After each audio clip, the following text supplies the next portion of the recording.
একটি ছোট্ট গ্রামে বাস করত একদল সাধারণ মানুষ। তারা প্রতিদিন ক্ষেত কাজকর্ম করত আর পরস্পরের সঙ্গে মিলেমিশে থাক।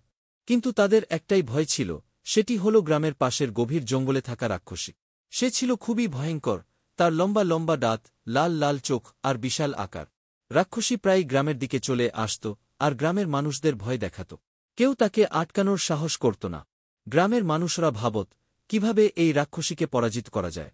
একদিন গ্রামের এক সাহসী যুবক, নাম তার রাকেশ, সিদ্ধান্ত নিল সে রাক্ষসীকে পরাজিত করবে। রাকেশ ছিল খুব বুদ্ধিমান ও সাহসী।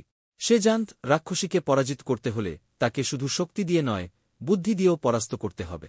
রাকেশ কিছুদিন ধরে জঙ্গলের আশেপাশে ঘুরে ঘুরে রাক্ষসীর সম্পর্কে তথ্য সংগ্রহ করতে লাগল।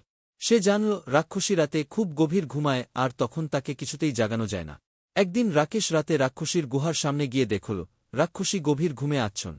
রাকেশ তার সঙ্গে নিয়ে এসেছিল শক্ত দড়ি আর বড় একটা জাল।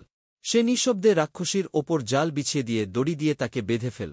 এরপর সে গুহার বাইরে এসে চিৎকার করে গ্রামের মানুষদের ডাক।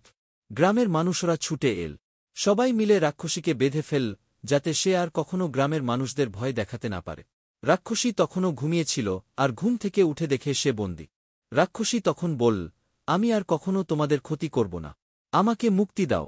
রাকেশ আর গ্রামের মানুষরা তখন রাক্ষসীকে কথা দিল, যদি সে সত্যি সত্যি আর কখনো গ্রামের দিকে না আসে তবে তাকে মুক্তি দেওয়া হবে। রাক্ষসী তাদের কথা দিল আর সে মুক্তি পেল।